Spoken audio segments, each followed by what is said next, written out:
হয়েছে সব প্রতিষ্ঠান বন্ধ করে দাও, ইস্যু এটা পাইছে, ওটাকে কেন্দ্র করে সব প্রতিষ্ঠান কি করো, বন্ধ করে দাও। এগুলো কাদের ভাষায় কথা বলতেছে? ওই তো মুনাফিকদের ভাষায়, মুশরিকদের ভাষায়।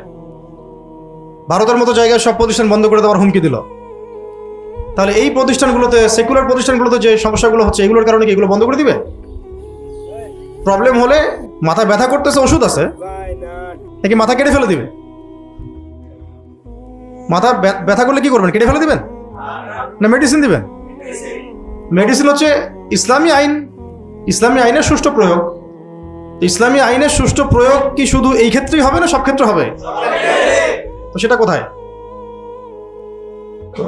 এইরকম মানে। আর আমাদের সমাজে একটা সাইকোলজি তৈরি করা হয়েছে যে যদি কেউ দাড়ি টুপি পাগড়ি জুব্বা পড়ছে, এখন আপনাকে যদি 10টা চর মারে এটা ঠিক আছে, আপনি কাউন্টার একটা চর মারছেন, আপনি হুজুর হয়ে চর মারলেন, আপনি এত অমানবিক। ইসলাম এই শিখে আপনাকে? আপনি জানেন না নবী সাল্লাল্লাহু আলাইহি ওয়াসাল্লাম কত কোমল ছিলেন? এত মুনাফিকের মুনাফিক সব, এত বড় বড় সুবিধা। এখন আমি তো বাধ্য হয়ে কিছু কথা বলতে পারতেছি না, এটা আমার অপারগতা।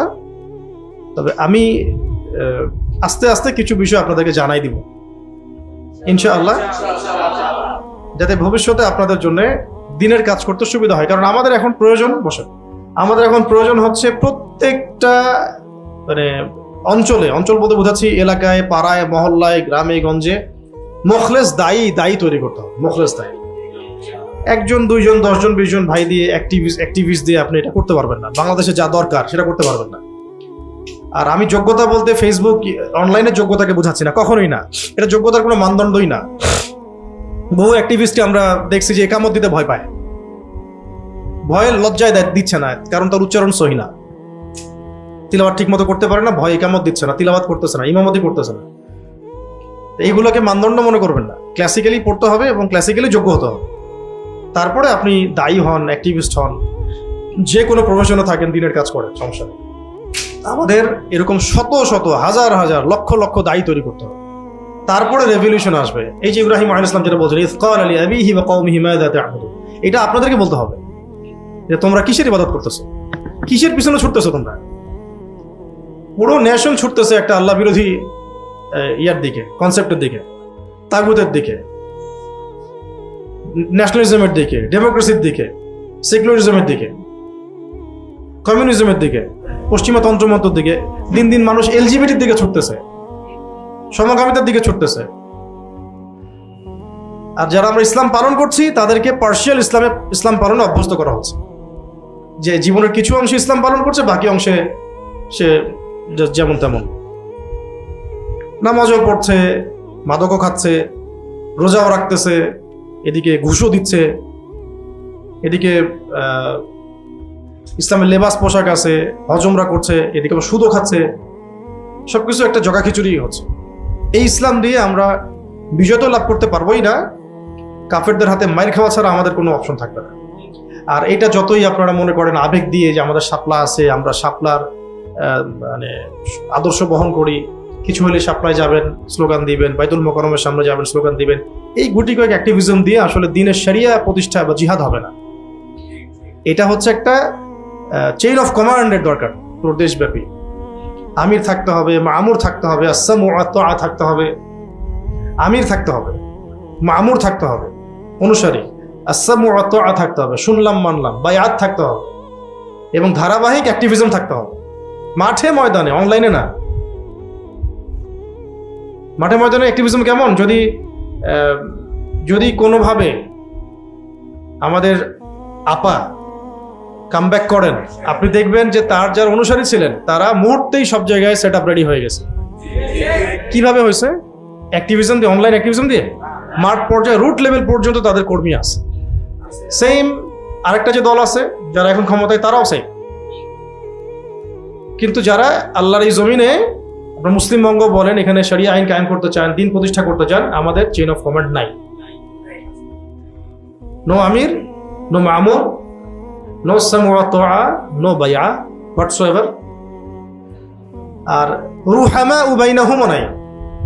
রুহামা বাইনাহুম তারাহুম রুকআন সুজদান ইয়াবতাগুনা ফাদলাম মিনাল্লাহি ওয়া রিদওয়ানা সীমাহুম ফি উজুহিহিম মিন আসারিস সুজুদ। এই যে শেষ আয়াতটা আছে সূরা ফাতহের মধ্যে, যে কাফেরদের প্রতি তারা কি কঠোর, আশিদ্দাউ আলাল কুফার ওয়া রুহামাউ বাইনাহুম, আপোষে তারা কি নরম, মহব্বত। এটা আপনি পাচ্ছেন কোথায়? ভাই ভাইয়ের গোশত খাওয়া নিয়ে ব্যস্ত আর কি। বাংলাদেশের প্র্যাকটিসিং মুসলিমদের মধ্যেও, অন্যদের কথা বাদ দিলাম, সবচেয়ে মজাদার খাবার হচ্ছে গীবত। কি আলেম আর কি জালেম। প্র্যাকটিসিং মুসলিমদের মধ্যেও সবচেয়ে মজাদার খাবার হয়ে গেছে এখন গীবত। ইল্লা মাশাআল্লাহ, আল্লাহ যাদেরকে বাঁচিয়েছেন তারা বাদ। সবচেয়ে মজাদার খাবার এটা, খুব টেস্টি। একবার খাইতে শুরু করলে পেটই ভরে না। হ্যাঁ, জানুক না জানুক, বুঝুক না বুঝুক, গীবতের সাথে অপবাদ, তহমত, ধারণা, কুধারণা, হয়তোবা এমন, হয়তোবা তেমন, আরে এটা তো এমন, মানে সে নিজেকে আল্লাহর জায়গায় নিয়ে জাজ করা শুরু করতেছে। পারলে বলেই দেয় যে আরে ওটা তো জাহান্নামী, ওটা বলতে পারে না খালি।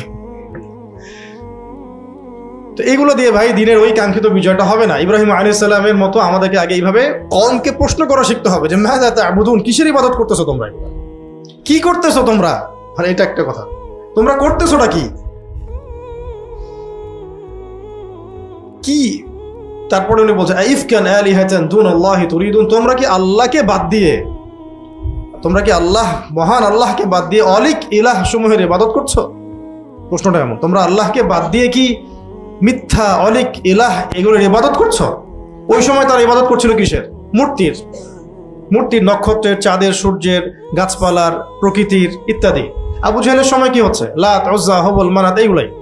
এখন কি হচ্ছে এই সময়ের সাথে মিলান? এখন তো এরকম শিরক হচ্ছেই, আবার কবর পূজা, মাজার পূজা এগুলো আছে, আবার তন্ত্রমন্ত্রের পূজাও আছে, বিভিন্ন তন্ত্রমন্ত্রের পূজা যেগুলো আল্লাহ বিরোধী তন্ত্রমন্ত্র আছে না? এটাও প্রশ্ন করতে হবে এই কওমকে, আইফকান আলিহাতান দুনাল্লাহি তুরিদুন, তোমরা কি আল্লাহকে বাদ দিয়ে, আল্লাহর বিধান, আল্লাহর আইন, আল্লাহর শরিয়া এগুলো বাদ দিয়ে মানব রচিত তন্ত্রমন্ত্রের পূজা করতেছ? এই প্রশ্ন আমাদেরকে করতে হবে।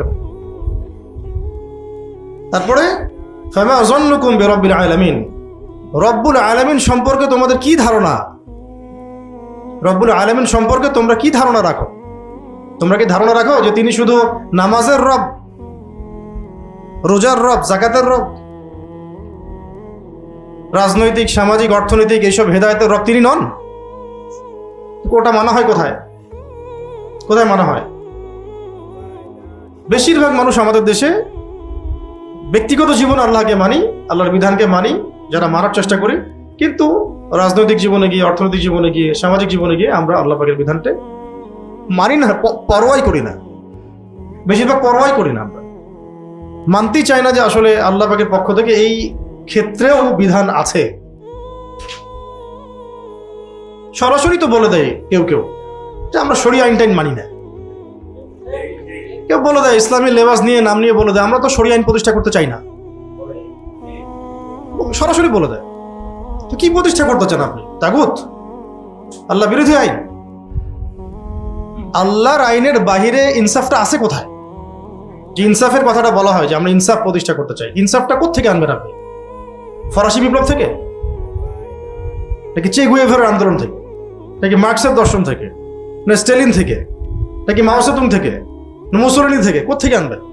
ইনসাফটা আনবেন কোত্থেকে? ইনসাফ আছে কোথায়? কোরআনে হাদিসে। তাহলে আপনি এটা বলতে ভয় পাচ্ছেন যে আমি শরিয়া আইন কায়েম করতে চাই না।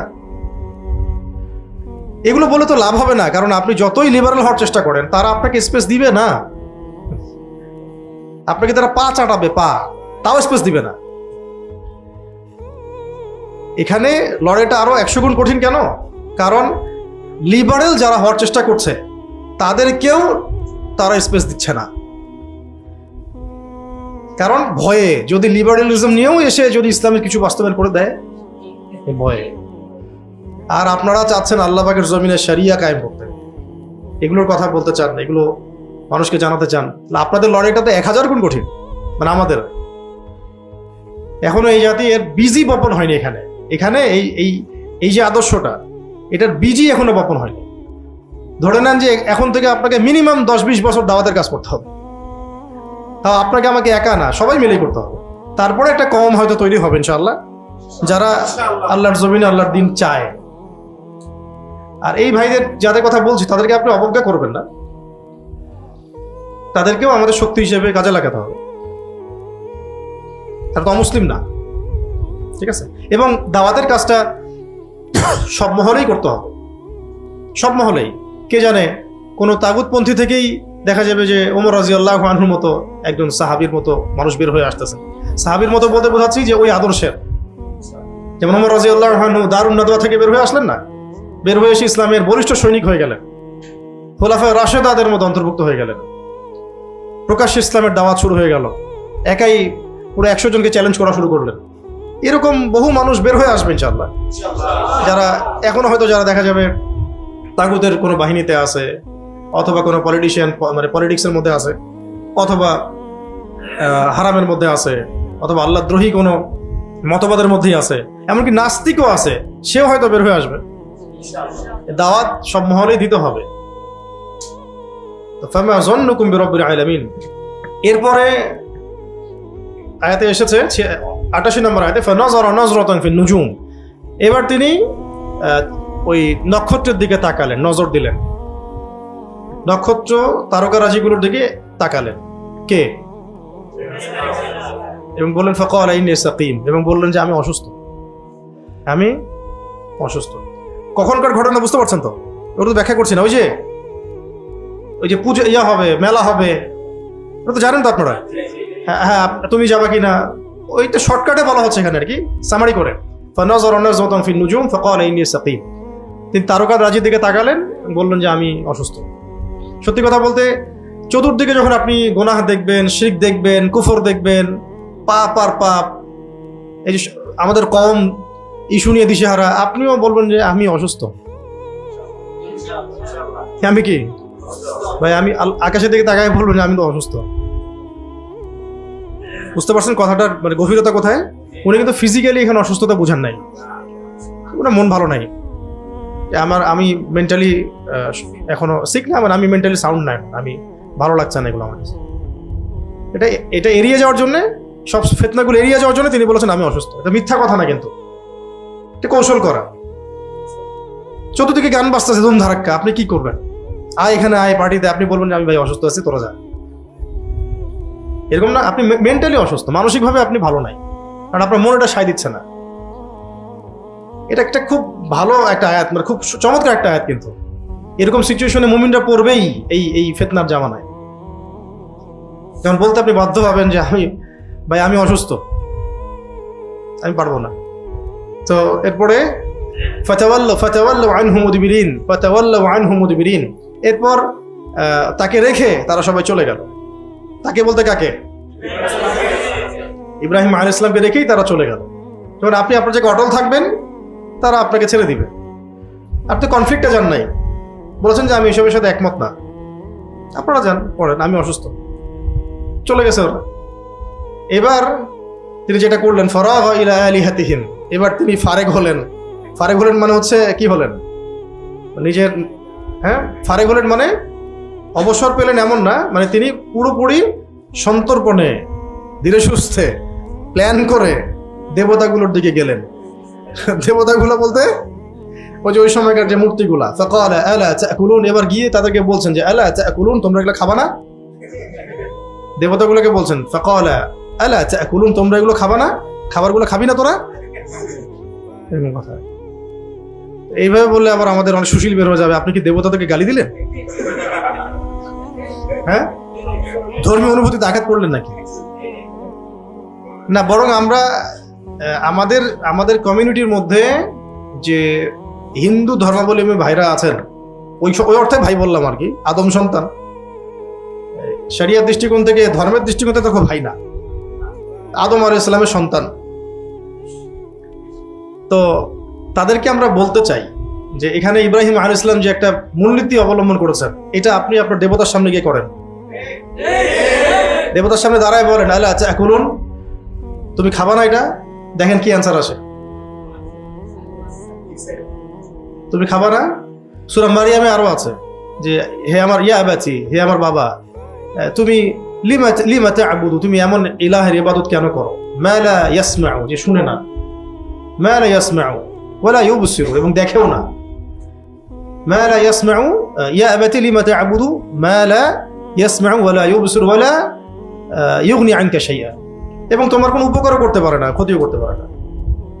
এমন এমন এমন ইলার ইবাদত কেন করো?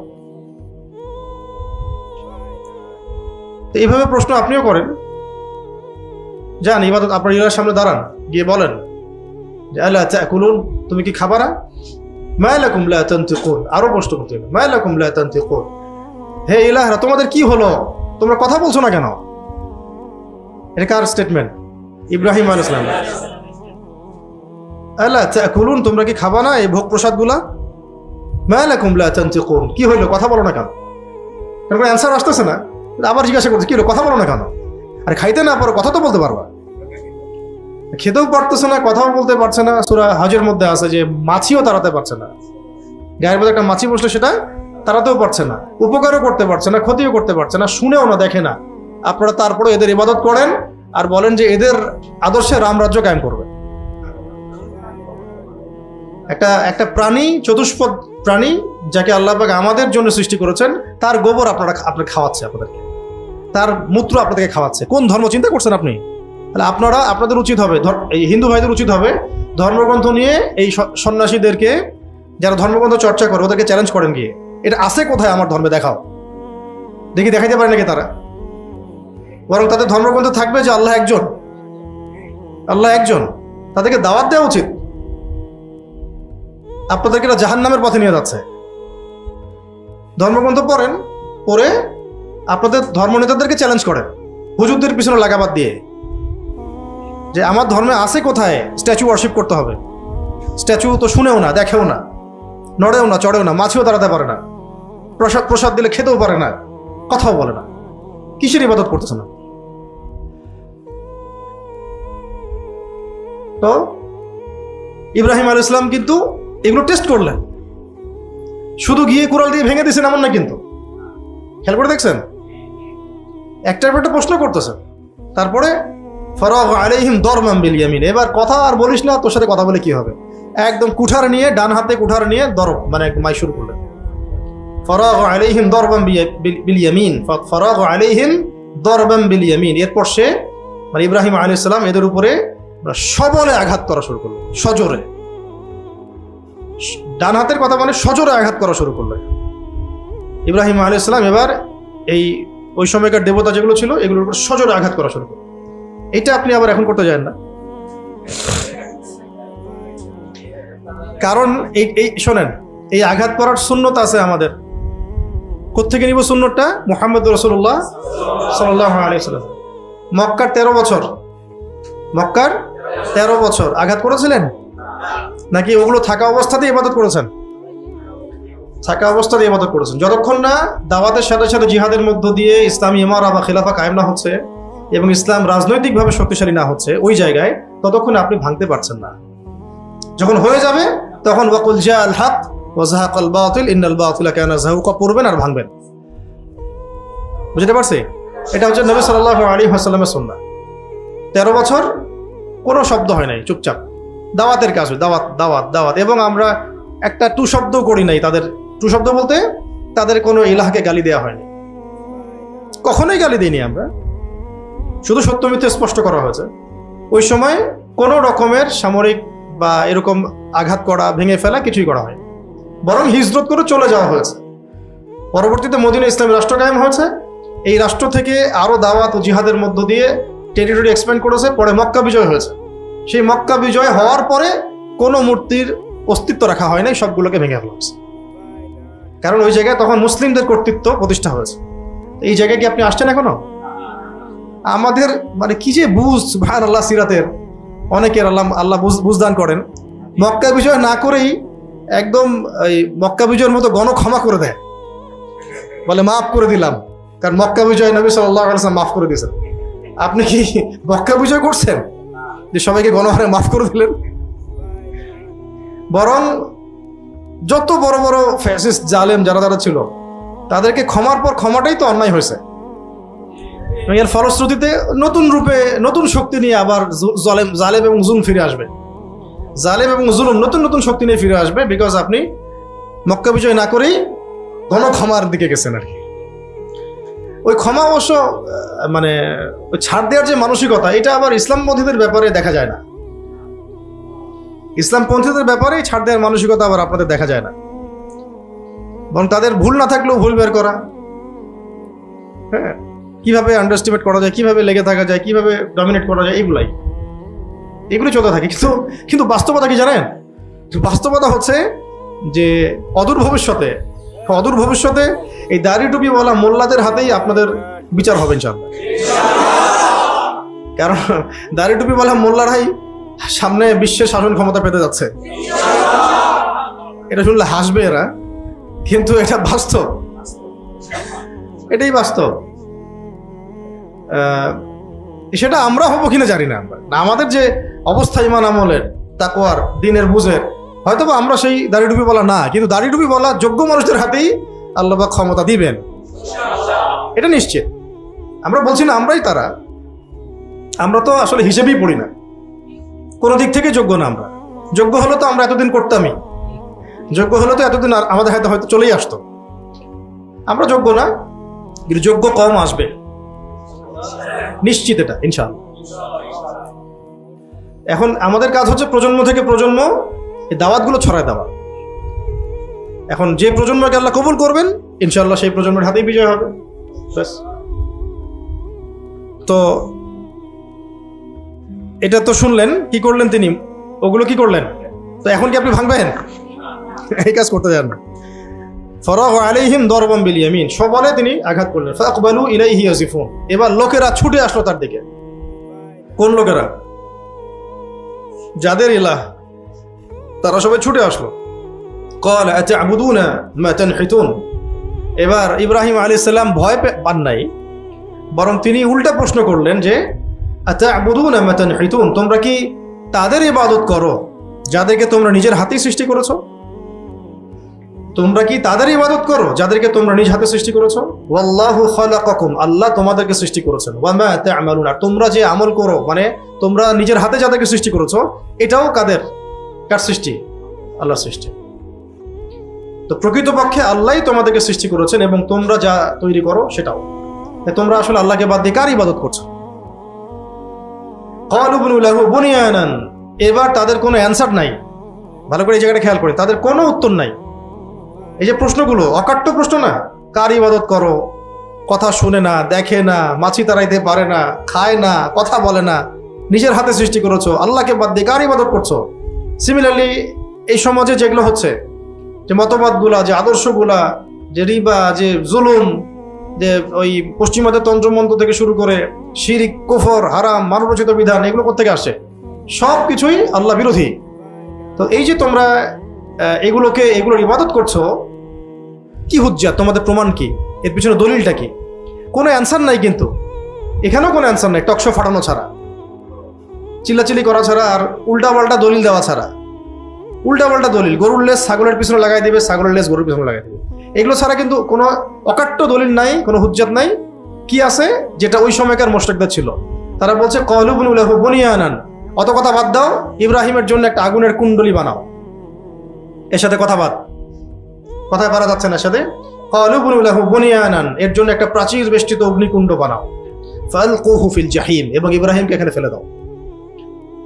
তো এই সুন্নতটা এখন দেখতে পাচ্ছেন না, যেখানে মুমিনদের সাথে আদর্শের, কথার, কলমের, সংগঠনের লড়াইয়ে পারা যাচ্ছে না, ধরো সবগুলোকে, ঢুকাও, মামলা দাও, জেলে ঢুকাও, তারপরে মেরে ফেলো, গুম করো, ইত্যাদি। ক্বালু বুনু লাহু বুনিয়ানান ফালকুহু ফিল জাহিম, সবগুলোকে ধরো আর মারো। সেম সুন্নাত, একদম সেম। আপনি কোরআন পড়লে হতভম্ব হয়ে যাবেন যে কোনো কিছুই চেঞ্জ হয়নি সারা ওয়ার্ল্ডে। হিস্ট্রি রিপিটস ইটসেলফ বলে না, এটা বারংবার রিপিট করতেছে হিস্ট্রি। যা হয়ে আসছে তাই হচ্ছে, নতুন নতুন সুরতে, নতুন মোড়কে, নতুন ভার্সনে আসতেছে, খালি সেম জিনিস সারা ওয়ার্ল্ড ওয়াইড। এবং আমরা বুঝতে ভুল করছি যে প্রত্যেকটা শতাব্দীতে যেভাবে মুসলিমদের বিজয় হয়েছে, ওই সুন্নত তো চেঞ্জ হয় নাই। আমরা চেঞ্জ করার চেষ্টা করতেছি, কিন্তু চেঞ্জ করলে হবে না। ওই সুন্নতেই বিজয় হতো, যে সুন্নতে আগে বিজয় হয়েছে। ওরাও সেম সুন্নতে আগাচ্ছে। ফালকুহু ফিল জাহিম, তাকে অগ্নিকুণ্ডে নিক্ষেপ করো। এবার আল্লাহ পাক বলছেন ফারাদু বিহি কাইদান, ইব্রাহিমকে নিয়ে ওরা কৌশল করলো, ষড়যন্ত্র করলো। ইব্রাহিমকে কেন্দ্র করে তারা কি করলো? ষড়যন্ত্র, কঠিন ষড়যন্ত্র করলো। ফাজআলনাহুমুল আসফালিন, কিন্তু আমি ওদেরকে একদম হেয় প্রতিপন্ন করে দিলাম। কাদেরকে? আমি মুশরিকদেরকে পুরো হেয় প্রতিপন্ন করে দিলাম, তুচ্ছ করে দিলাম। ইব্রাহিম আলাইহিস সালামকে অগ্নিকুণ্ডে ফেলা হলো। কি হলো তারপরে? অগ্নিকুণ্ড তাকে জ্বালাতে পারলো না। ওখানে পড়ার সময় জিবরাইল আলাইহিস সালাম বলেছিলেন যে আপনার কি কোনো প্রয়োজন আছে আমার কাছে? তখন ইব্রাহিম আলাইহিস সালাম বলেন না, হাসবি আল্লাহ ওয়া নি'মাল ওয়াকিল, আপনার কাছে প্রয়োজন নাই, হাসবি আল্লাহ ওয়া নি'মাল ওয়াকিল, আল্লাহ একাই আমার জন্য যথেষ্ট, তিনি একাই আমার জন্য যথেষ্ট এবং তিনি উত্তম কর্মবিধায়ক। যা করার তোমরা করো, মানে মুমিনদের ভাষাটা এমন হয়, তোমাদের যা করার করো, মারো, কাটো, খুন করো, গুম করো, লাঞ্ছিত করো, যা ইচ্ছা করো, হাসবি আল্লাহ ওয়া নি'মাল ওয়াকিল। এই কথা বলার সাথে সাথেই আল্লাহ পাকের সুন্নত হচ্ছে মুমিনদেরকে সাহায্য করা। ওয়া কানা হাক্কান আলাইনা নাসরুল মুমিনিন, মুমিনদেরকে সাহায্য করা হচ্ছে আমার হক, আল্লাহ পাক বলেছেন। আল্লাহ পাক বলে দিলেন, ইয়া নার, হে আগুন, কুনি বারদা ওয়া সালামান আলা ইব্রাহিম, হে আগুন শোনো, ইব্রাহিমের জন্য ঠান্ডা হয়ে যাও। হে আগুন শোনো, ইব্রাহিমের জন্য ঠান্ডা হয়ে যাও, আরামদায়ক ঠান্ডা হও, বরফের মতো ঠান্ডা না, আরামদায়ক ঠান্ডা হয়ে যাও।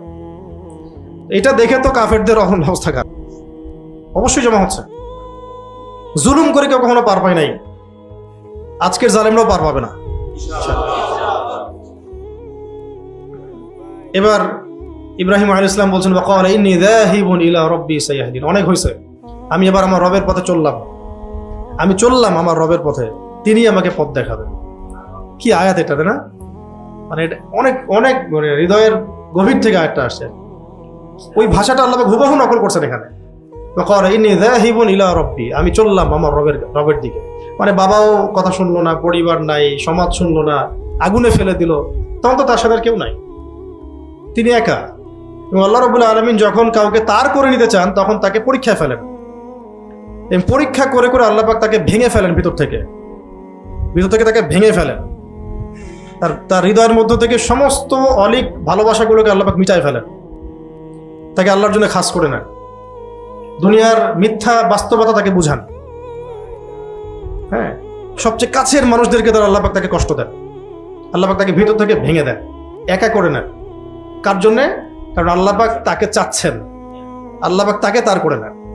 এই জন্যই এই স্টেপসগুলো আসে দুনিয়াতে, মানে জীবনে।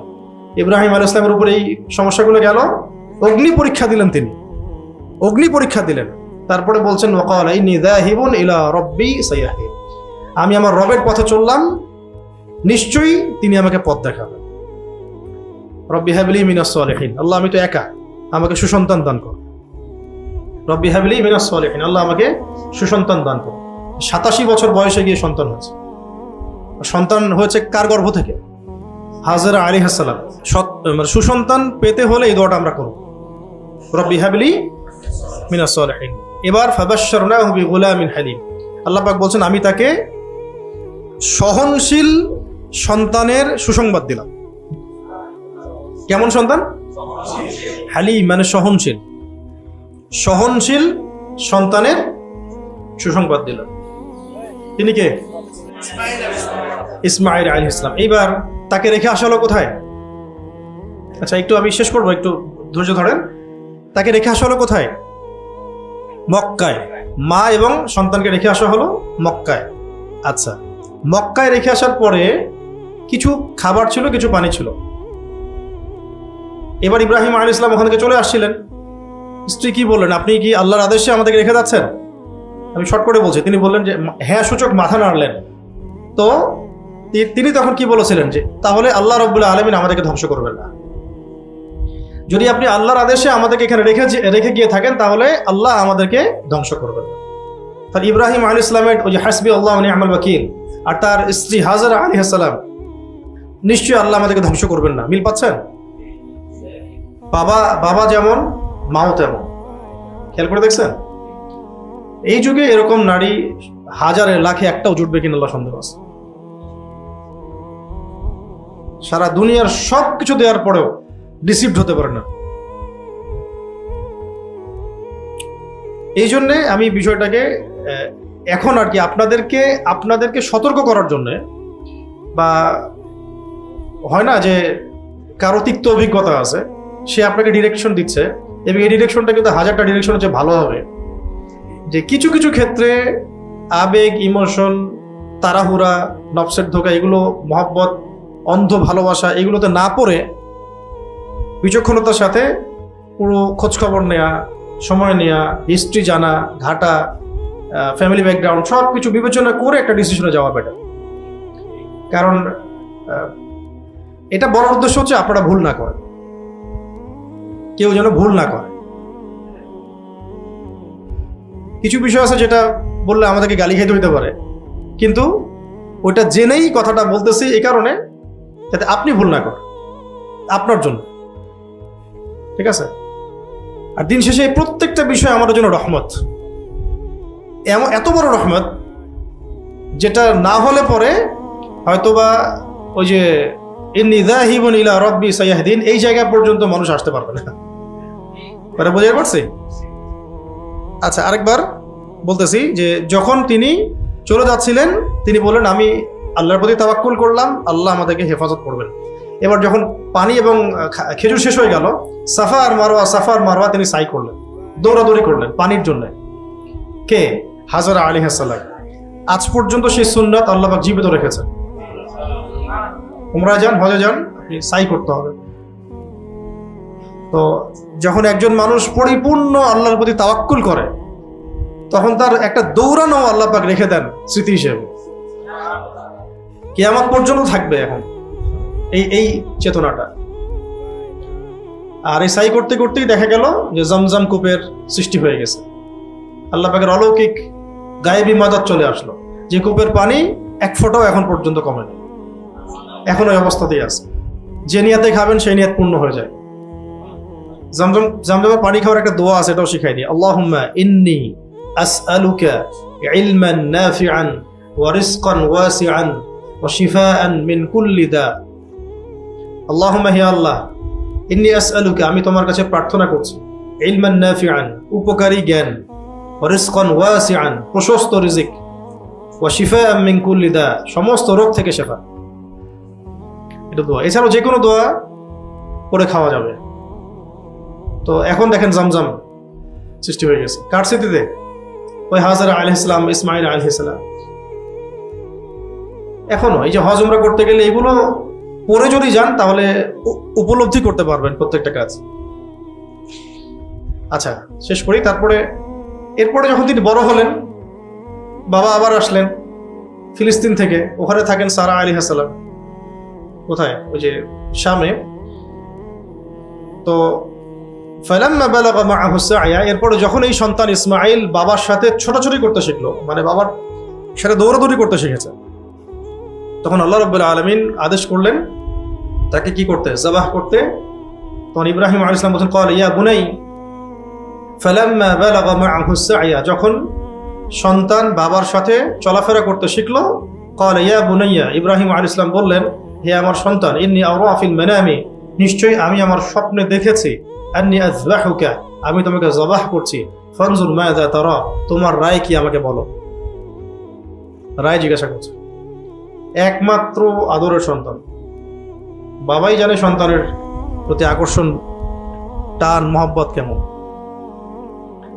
হাজরা আলাইহিস সালামদের মতো স্ত্রীদেরই এরকম সন্তান নসিব হয়।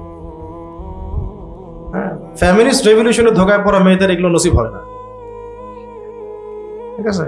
এখন তো ইসলামিক ফেমিনিজম চলতেছে। তো আল্লাহ পাক আমাদেরকে বোঝার তৌফিক দান করেন। এখন তিনি বলছেন, বাবা আমি স্বপ্ন দেখেছি, আমি তোমাকে জবাহ করছি, ফানজুর মাযা তারা, তোমার রায় কি আমাকে বলো। ক্বালা, এরপর তিনি বলছেন ইসমাঈল আলাইহিস সালাম, ইয়া আবাতি, হে আমার বাবা, ইফআল মা তু'মার, আল্লাহ পাক আপনাকে যা আদেশ করেছেন তাই করেন। সন্তানকে বলে দেওয়া লাগে নাই যে স্বপ্নটা ওহী, স্বপ্নটা আল্লাহর আদেশ, এটা সন্তানকেও বলে দেওয়া লাগে নাই। আল্লাহ আপনাকে যা আদেশ করেছেন তাই করেন। সাতাজিদুনি ইনশাআল্লাহু মিনাস সাবিরিন, ইনশাআল্লাহ আপনি আমাকে সবরকারী পাবেন। ছোট সন্তান, 10 বছর 12 বছর বয়স। এই সবর তিনি কার কাছ থেকে শিখেছেন? এক্স্যাক্টলি তার মায়ের কাছ থেকে। তো এইরকম হাজরা আলাইহিস সালামের মতো স্ত্রী না হলে কখনোই ইসমাইল আলাইহিস সালামের মতো সন্তান আসলে আসবে না।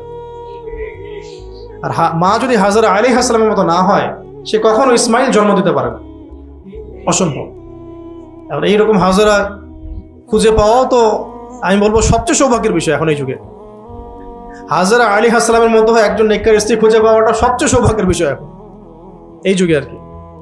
কারণ দুনিয়ার হাসানার প্রথমটাই তো নেককার স্ত্রী।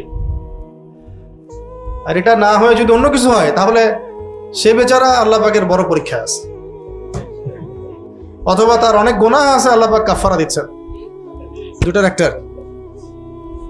সাতাজিদুনি ইনশাআল্লাহু মিনাস সাবিরিন, ইনশাআল্লাহ আপনি আমাকে সবরকারী পাবেন।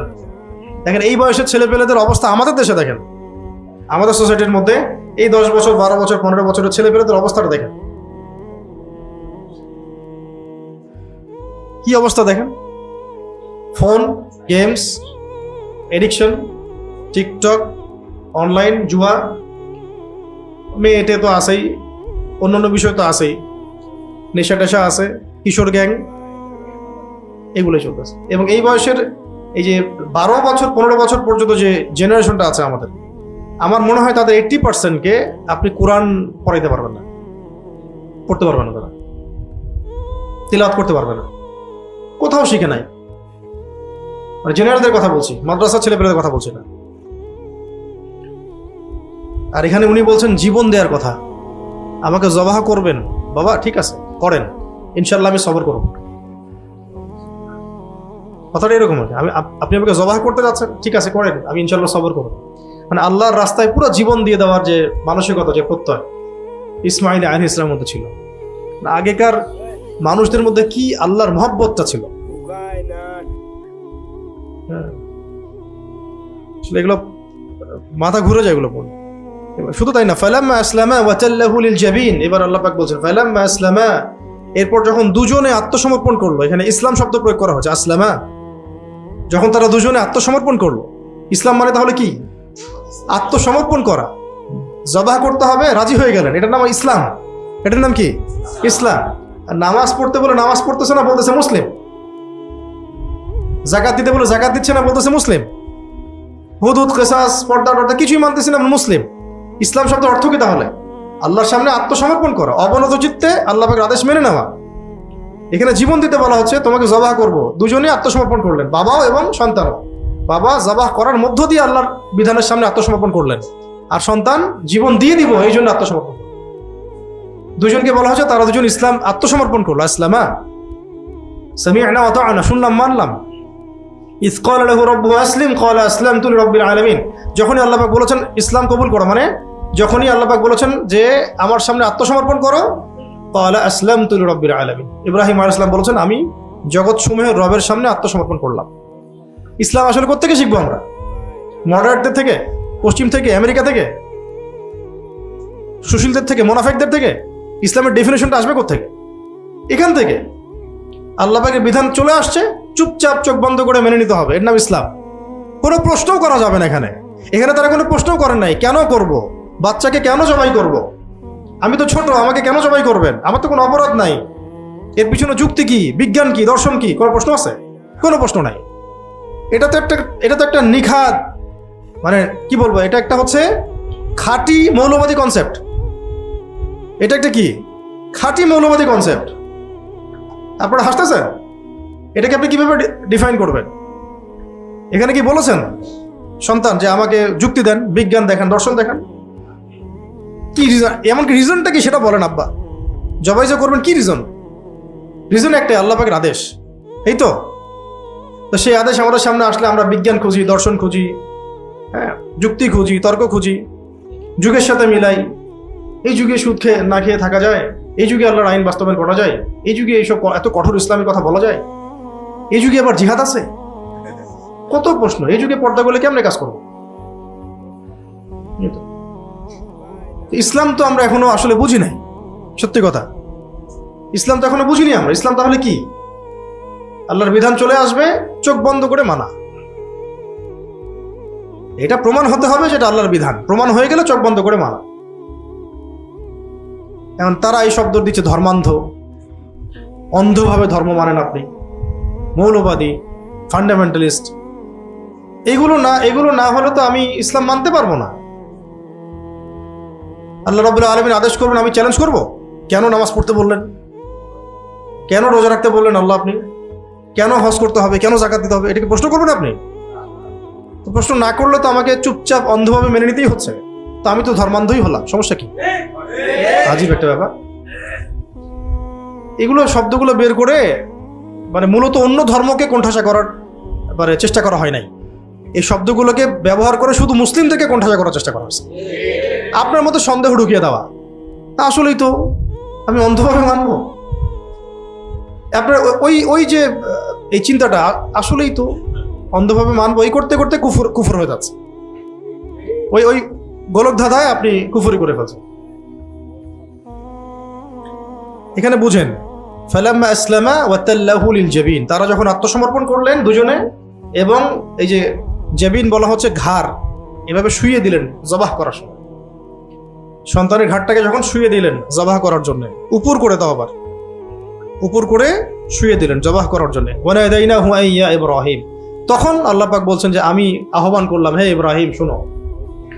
তখন আল্লাহ রাব্বুল আলামিন আহ্বান করলেন, ডাকলেন, হে ইব্রাহিম কদ সাদ্দাকতা রুয়া, তুমি তোমার স্বপ্নকে সত্যায়ন করেছো, তুমি তোমার স্বপ্নকে সত্যায়ন করেছো। এটা একটা স্বপ্ন, নবীদের স্বপ্ন ওয়াহি, আর আমাদের সামনে কোরআনের অকাট্য স্পষ্ট জাজল্যমান প্রমাণ, তাও মানতে যাচ্ছে না।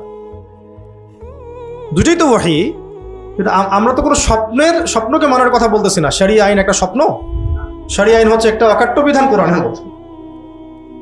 ইসলামের বেসিক ফান্ডামেন্টাল কি স্বপ্ন, না এগুলো একদম লিখিত আকারে সামনে আছে আমাদের সামনে? তো সাদ্দাকতা রুয়া, তুমি তোমার স্বপ্নকে সত্যায়ন করেছো, কারণ নবীদের স্বপ্ন ওয়াহি, নবীদের স্বপ্ন ওয়াহি। ইন্না কাযালিকা নাজজিল মুহসিনিন, এইভাবেই আমি মুহসিনদেরকে প্রতিদান দিয়ে থাকি, সাহায্য করে থাকি, এইভাবেই আমি মুহসিনদেরকে পুরস্কৃত করে থাকি। আর ইব্রাহিম আলাইহিস সালামের এই কাজটাকে আল্লাহ পাক বলছেন মুহসিন, মানে কি একদম উঁচু স্তরের সৎকর্মশীল, উঁচু স্তরের সৎকর্মশীলদেরকে আমি এভাবেই প্রতিদান দিয়ে থাকি। ইন্না হাযা লাহুয়াল বালাউল মুবিন, আর এইটা, এই যে সন্তানকে দিয়ে যেটা করতে হলো জবাহ করা, এটা ছিল মানে আমার পক্ষ থেকে, আল্লাহ পাকের পক্ষ থেকে এটা ছিল একটা সুস্পষ্ট পরীক্ষা, সুস্পষ্ট পরীক্ষা। ওয়া ফাদাইনাহু বিযিবহিন আযীম, এবং এখানে আল্লাহ পাক ইসমাঈল আলাইহিস সালামের পরিবর্তে একটা মহান কুরবানি উৎসর্গ করলেন। তখন থেকেই ঈদুল আজহা, কুরবানি। আমরা ঈদুল আজহায় দেখা যায় সেলফি টেলফি, কারটা কত, কয় টাকা, এগুলো নিয়ে ব্যস্ত আর কি। এই মূল জায়গাটাই নাই, আধ্যাত্মিকতাটাই হারাই গেছে। কেন কুরবানি করতেছে, কেন কুরবানি করতেছে, চিন্তা করছেন বিষয়টা? ফাদাইনাহু বিযিবহিন আযীম, এবং ওই জায়গায় আমি একটা মহান কুরবানি উৎসর্গ করলাম, মুক্ত করলাম। ওয়া তারাকনা আলাইহি ফিল আখিরিন, এবং এটাকে আমি পরবর্তীদের জন্য রেখে দিলাম। খেয়াল করে দেখেন, এই যে জামজাম, এই সাঈ, কাবা ঘরের নির্মাণ, কুরবানি, শয়তানকে পাথর নিক্ষেপ, হজ কেন্দ্রিক যত কাজগুলো আছে, বেশিরভাগই ইব্রাহিম আলাইহিস সালামের পরিবারের সাথে সম্পৃক্ত, প্রায় সবগুলোই ওই স্মৃতির সাথে সম্পৃক্ত। ইব্রাহিম আলাইহিস সালাম, ইসমাঈল আলাইহিস সালাম, এই হাজারা আলাইহিস সালাম, তাদের সাথে সম্পৃক্ত। মানে এই পুরো আলে ইব্রাহিম, ইব্রাহিমী পরিবার, তার আল্লাহ পাকের প্রতি এতটা মানে কি ছিলেন, একনিষ্ঠ ছিলেন, অভিমুখী ছিলেন, এতটা নিজেদেরকে আল্লাহ পাকের জন্য উৎসর্গ করে দিয়েছিলেন যে তাদের পায়ের ছাপ পর্যন্ত আল্লাহ পাক সংরক্ষণ করেছে। মাকাম ইব্রাহিম, খেয়াল করে দেখছেন, ওখানে এখনো গেলে দেখতে পারো মাকাম ইব্রাহিম, পায়ের ছাপ পর্যন্ত আল্লাহ পাক সংরক্ষণ করেছে। সূরা কাহাফের প্রথম ওই 2টা পৃষ্ঠা পড়তে গিয়ে আজকে এটা মনে হচ্ছিল যে আসহাবুল কাহাফ যখন ঘুমিয়ে গেলেন, ঘুমের মধ্যে আল্লাহ রাব্বুল আলামিন ডানে বামে পাশ পরিবর্তন করিয়েছেন তাদের। আরেকটা পড়ছেন, ডানে বামে পাশ পরিবর্তন করিয়েছেন। ইমানের তাড়নায় কিছু যুবক বের হয়ে গেল, পুরো সমাজ মুশরিক, কুফর,